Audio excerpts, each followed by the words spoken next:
Now, let's talk about your Mike Austin experience. Yes, yes. So actually, the Swingman Golf website was kind of originally built on three pillars.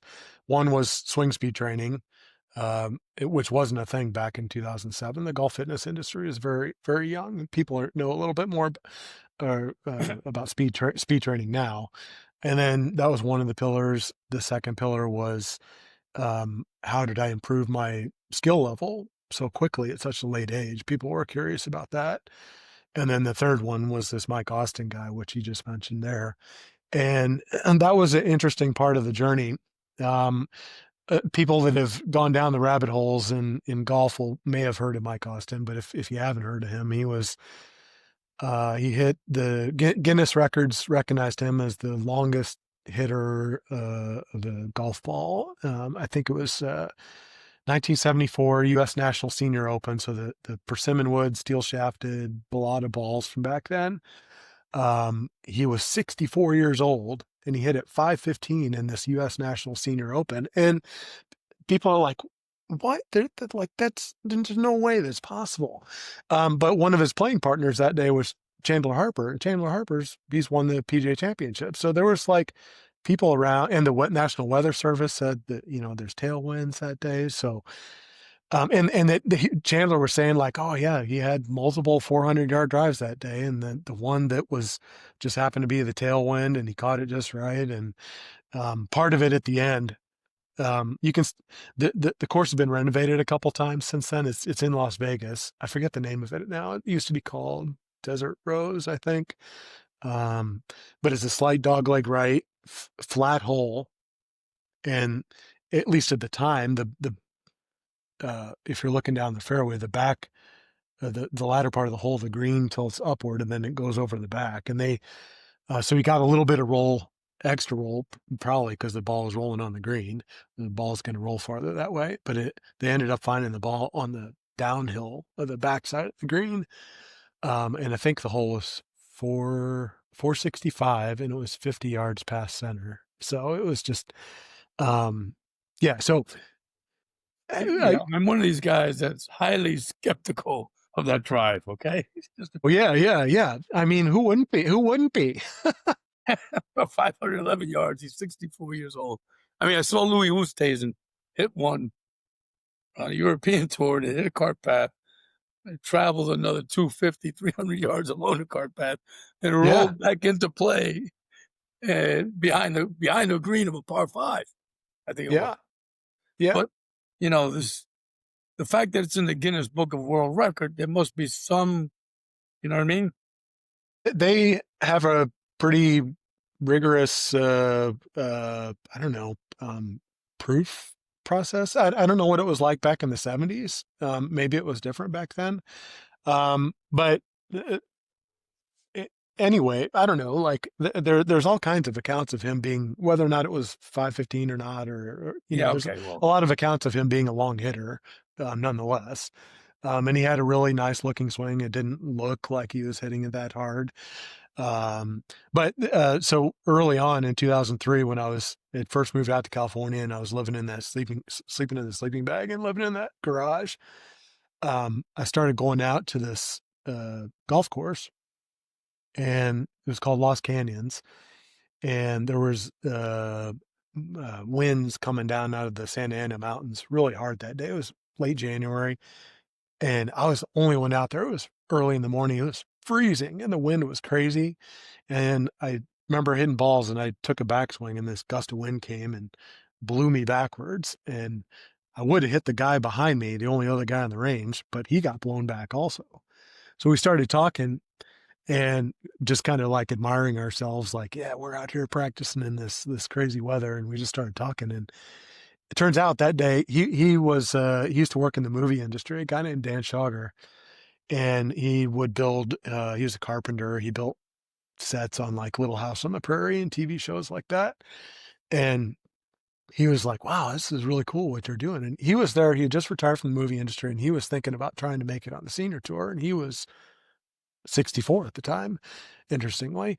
And then he was like, "Do you want to coach?" And I'm like, Yeah. I'll do it for free. And which was great to me because I was trying to stretch out my money and like I was only a few weeks in at that point. And then he was like, we started talking. And by the way, have you heard of this guy named Mike Austin? I'm like, that sounds familiar. But no, like, who is this? And he told me who he was. And I'm like, wait a minute. I know this guy. When I was a teenager, my mom would make me either, um, go to sleep for a nap for 3 hours, or I could read. And I would read this old Guinness Book of World Records. And I remember reading about Mike Austin, and I was like, huh, there's no way this guy hit it this far. Like I remember reading it, and like now I get to go meet this guy. Wow, how cool is this? And then so I got to start work. Dan was good friends with Mike, and Dan would trade. He would do carpentry work on Mike's house and stuff like that, and caddy for Mike in return for Mike teaching him, coaching him, that kind of stuff. And so I got to go over to Mike's house a lot, and I basically got taken under their wing. And part of my increase in my skill level from my scoring standpoint and just playing ability and my distances was getting to work with this Mike Austin guy. So it was a really kind of fortuitous thing to have happen. I have a, Just I a have a few question. weeks into my journey. I know Mike Austin apparently had a stroke or something. Yeah, he had a stroke and he was paralyzed, I He had like think, on his right one of his side. sides was done, right? So Yeah. was he was this pre or post uh the the medical when you met him? Post stroke. So I met him I think he died in 2005 or six, and I met him in 2003. So he was in his 90s, and he was just sitting in his Barca lounger in the living room. He's kind of like the background of your wall there. He had a bunch of golf memorabilia on the wall and stuff. It was kind of like a museum. He had his Guinness record thing up there. It was really cool. And yeah, so yeah, most of the time I only ever saw him in that Barca lounger. And then one time he had this thing called the Flammer. And if you've seen Tin Cup and Kevin Costner when he's trying to figure out like how to get his game together and he puts on all these training aids, one of the training aids that he had on was the Flammer.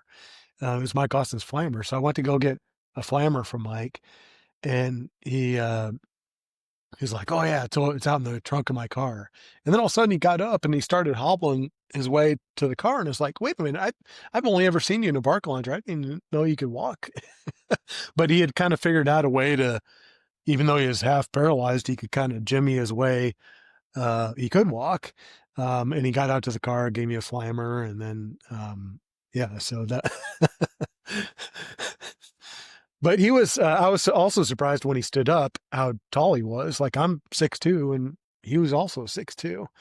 So he is a big, tall guy. We're similar in weight. We're both right around 215 plus or minus.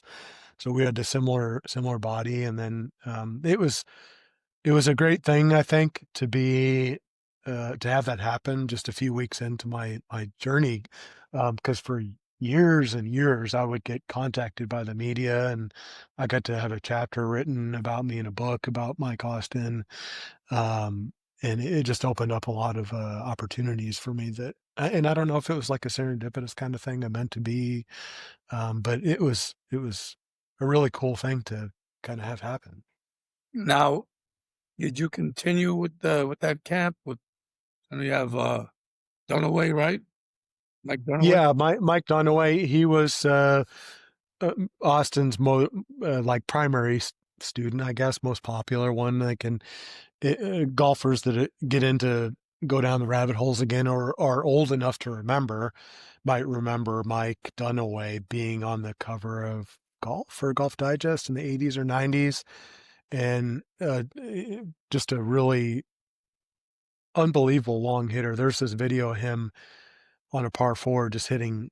I think the hole might have been 370 or something. I forget the exact number, but he was just hitting drive after drive after drive onto the green, onto the green, onto the green, and doesn't look like he's swinging hard. Just really similar to Mike Austin kind of look to his swing. A lot of similarities there. And Greg Norman, I think, um, how did that story go? I think uh, Greg Norman might have, like, Greg Norman was widely considered a great driver, but then Greg was like, "Oh yeah, there's this guy that's even better driver than me, Mike Dunaway." So Dunaway was really no. And I remember one time, 2003 or four, again right before Mike Austin passed, Dunaway flew out from, I think he was living in Arkansas at the time. He flew out to California to visit Austin. So myself, Mike Austin was there sitting in his chair at the driving range. Dan Shauger was there. Phil Reed, who wrote the book about Mike Austin, In Search of the Greatest Golf Swing. So there were five of us there, and I got to hit balls right next to Mike Dunaway. And in person, I've seen so many tour players swing and hit balls, and I've gotten to play with just so many good players now over the years.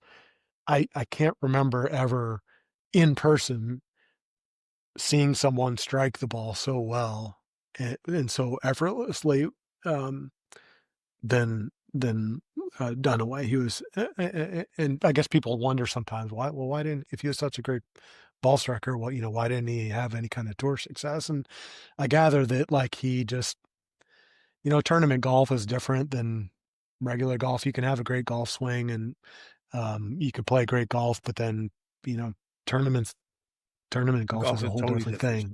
Yeah, and there's all kinds of things that go into playing golf and tournament golf that just are beyond having a great golf swing. But just an incredible, and that particular day, I remember I was, and he was way past his prime, but he was still. I think I was one club longer that day, so I was a little bit longer, but he was quite a bit old. He was way past his prime, but still just an amazing striker of the ball. Just hitting it on a string, striking it, and just looked beautiful. And there was a video from that day, but I don't, again, like this um, film footage of me and R.A. Dickey that got lost somehow. This footage, it's out there somewhere, but I don't know what happened to it. I wish it was a nice memory, but like, and it's there's proof of it somewhere, but I don't know what happened to it. And sadly, now Dunaway's dead. He died maybe 10 years ago. Dan Shauger died. Mike Austin died. Like most of these guys have passed on now. We have Steve Pratt, right? He's one of those descendants. Yeah, Steve Pratt. I have had a lot of email back and forth with Steve. I've never met him in person. And as far as I know, uh, amongst the people that worked with Austin, there was pretty well consensus on the pivot that Austin would use and advocate, but there were, I think, different things and maybe different period. Everyone evolves over the course of their career, so there's a couple different hand actions that they would there would be described that Austin would advocate, and I got the one that I got. Um, but when I watch some of the videos of Austin out there, I see him talking about other things, and Steve apparently like teaches one of the other hand actions, or maybe like if he. I don't remember the interactions that Steve had or to the extent, but he basically does like this other version of the hand action. So, and it wasn't the one that I got. Right. So you now go, now you're in Detroit in Michigan, right? Yep. Yep. And so you've had the Swingman Golf website, right? And the page and I guess it has a program, a distance program, or is it a long uh It's gone through several iterations. So 2007 to 13 was the first original iteration with those three pillars. And then 2014 to 19, I worked with a marketing company to try and grow it. Again, I was just trying to find a way to fund a way to be able to play, to see if I could get myself out on tour. And it did okay. I was able to kind of scratch a living together, but it was never really more than month to month living, and I couldn't fully fund the practice and all the I think the most tournaments I played in a year might have been seven, and I couldn't afford to play more than that. So, but I did what I could and just kind of kept moving along as I could. And the site at that point, I tried working with a marketing company to switch it up to try and get it to grow, and it did better, but it didn't feel like me, and I wasn't really proud of the site anymore. So then 2020 to 25, it's kind of been in a third iteration, like a holding pattern. And I'd like to do it into a fourth iteration now, but again, it needs funding to do that. And it's just this big beast now it's a lot to try and do. I don't know. So, sometimes I think like, I should just wipe it all and just start from scratch with it because a lot of the architecture is built on this 2007 technology, which at the time was like really far advanced, but now it's just. But yeah, there's still like all the stuff that's been created over the years on the site there. Um, so it's just kind of in a holding pattern right now. And So, I'd like to do a second generation of these Sterling irons, but again, that's there. I haven't been able to, for whatever reason, get that going again either. So well, maybe that'll happen again, maybe not. I don't know. We'll see. yeah. So the the equal length irons are nothing new to the industry. Tommy Armour made something called the EQL back in the days, and they were all the length of a 6 iron or a 5 iron. I can't remember which one it was. Every single club. They, I don't know how commercially successful they were, but it wasn't something that Bryson came up with. It was already had already been out and were being tried. My So under good. go ahead. I was going to say my understanding of those EQLs. I wasn't in the golf industry at that point. I think they were coming in like in the late '80s. But of the people that I talked to that were around then, apparently it did really well.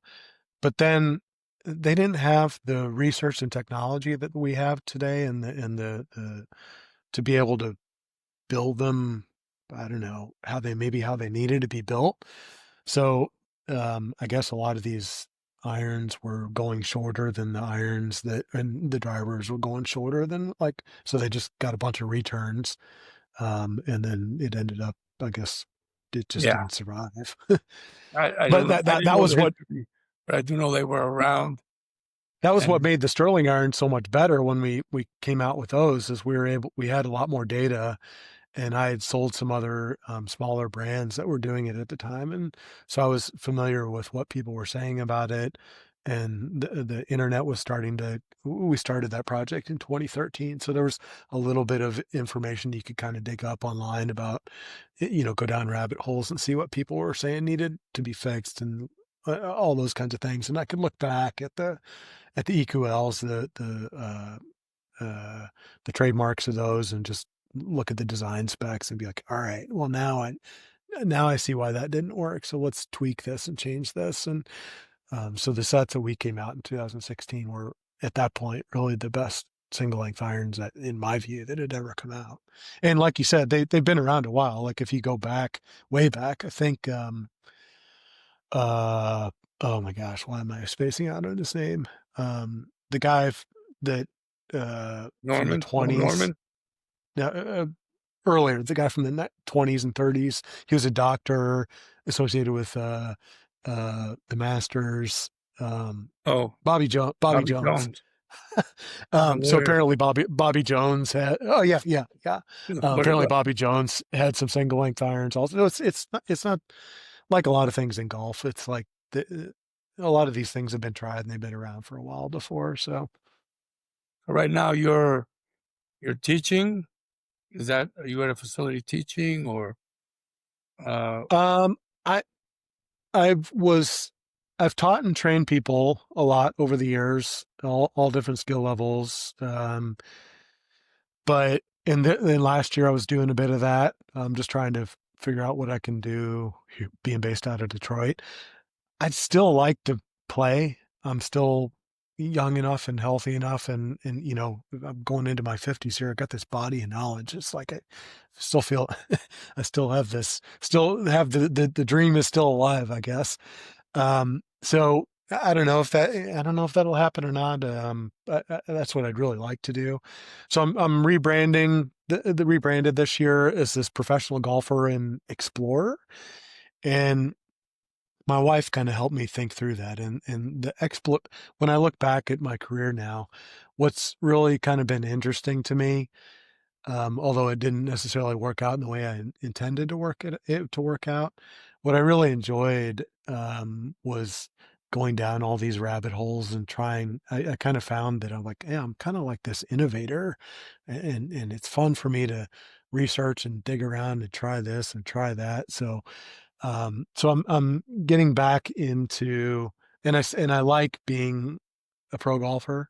So I still like playing and still want to play, and I still think my best golf is ahead of me.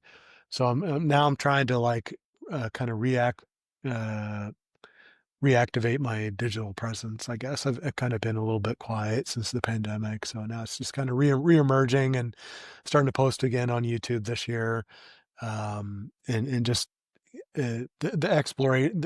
I guess my angle is turning on the camera, having it be raw, and just having people like be a fly on the wall to kind of what I'm thinking about or what I'm poking around with or what I'm exploring. So that's just the explorer part of this rebrand. And at some point, I'd like to take the Swingman Golf site to another iteration. I think at some point I'd also like to do another generation of these trolling irons. So there's still a lot of things. I'm working on a book, right? Well, a couple books actually. I got a first draft of a memoir done. I finished the first draft last year, and then I'm working on a draft of a swing speed training book right now. That's I got the outline done for it, but now I just need to write that. So like I got a lot of things in my head, and maybe a little too too many things, too many pots on the oven, I guess, or whatever you want to call it. But got a lot going on, a lot I'm interested in, a lot I'm still poking around with. So, and I pulled back from the teaching and coaching a little bit. I have done that. I feel like I was good at that when I have done that, but it's just when I think about, I'm turning 50 when you're getting older and people around me, like I had a girlfriend from college just die, another industry friend he just died. So it's like, I don't know how much time I got left here. I'd like to live a long time, but and live as well as I can. But for the rest of the time that I do have, I want to try and do as much as I wanted, as much of what makes me happy and brings me joy, and as little of the things that I don't want to do. So if I can find a way to kind of, you know, keep at it like that, then I'm going to try and do that. Eke as much as you can out of it, out of life, which is a Yeah. good attitude. Now the Champions Tour eliminated the Q school, right? So a guy Right. like yourself and a lot of other people I know that have been used to work on their game and get ready for that 50, that milestone, right? And there were a lot of dreamers, right? People that actually made it. I mean, you remember Robert Landers? Remember that name? I don't, Okay, I don't know that name. okay. Robert Landers was some cow farm somewhere in the South, built his own clubs, Well, this is sounding familiar, but yeah, go and ahead. Go ahead. he was practicing by hitting the ball to specific cow turds. Goes to the Q school, gets his card, right? Once you have the card, it's not like the regular tour, right? There's no cut. So you Yep. know, so yeah, he's getting sponsored by Dickies, the workwear or the overall company or the work gear. You know, I had Perfect. another friend, a guy I met and I played with. His name was Jesse Patino, similar to you. His name is Jesse. I'm assuming Jesse's still alive. He's met him, played with him twice in New York. He's from Texas. He's like this tall, a little Trevino. He looked just like Trevino, but he was not as wide. He introduced himself. We teed off. His name tells me he was on the senior tour. I'm thinking I'm already being skeptical. I said this guy's full of it, right? But he wasn't that. We were about the same distance off the tee. There was nothing impressive about what he did, right? I go home. I don't believe a word this guy told me. He was a nice guy. Played with him again the next day. Had a great time. Then I Googled him. And up comes this Wall Street Journal article on him. He was a handyman. Okay. So he had a van full of, plaster, jackhammers, whatever, and, whatever it took to do home improvements or sidewalks. And one of his clients invited him to a driving range one day, and we didn't know anything about golf. And then one thing led to another. The guy took him to a golf course. Then he got hooked. Just started beating balls. Won the most mini tour events. He's won the most mini tour events on his way. He won the Pub Links or something like that. Some major amateur things. And when it came time, he got on the senior tour. So, those kinds of stories won't occur anymore. It's going to be a lot more challenging. Like, well, me, for example, Monday qualify now. As a PGA member, I can go for the PGA Championship qualifying. I've seen both the regular PGA Championship and the Senior PGA Championship. And then the nice thing about the U.S. Open and the British Open, those are both open qualifying as well. So there are some like open-ended events that I'm eligible to try and do qualifying for. And then, like you said, it's just going to be, on an event by event basis. Monday qualify. Basically Monday qualifying. And then if you get in and do well enough, then that's kind of like maybe I don't want to say the only pathway in, but yeah, it's a lot more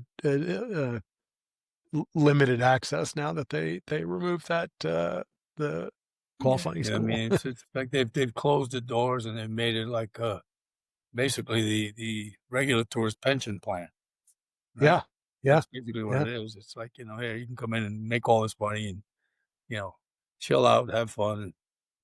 It's just what it is, a retirement, retirement bonus for people who played the regular tour. yep. Yeah. Yeah, so I don't really have anything further. If you have something you'd like to add, please feel free. If not. Uh, well, yeah, I really appreciate the opportunity to come on here and talk with you. And, I remember seeing the Gotham Golf blog and Back in the days, right? yeah. Yeah. So, so I don't know. Appreciate you having me. Glad we got a chance to talk. I'm still out here for those that have followed Still me for alive. over the Still years, alive. and I'm still here, still But vertical. I dug up a lot of people that went under the radar those days from the when everybody was when the internet and all these forums and all that stuff were really hot in the beginning. A lot of people just faded away, and everybody, whatever happened to so and so, whatever happened to this guy. I just did Mike Maves from Secrets in the Dirt. I have Slice Fixer. I mean, I have all those guys that know people hadn't heard of them for 15, 20 years. Say, what happened? So it's nothing new. And but talking to you, it's a different perspective, a different, more holistic approach to things in general, and I really enjoyed listening to you.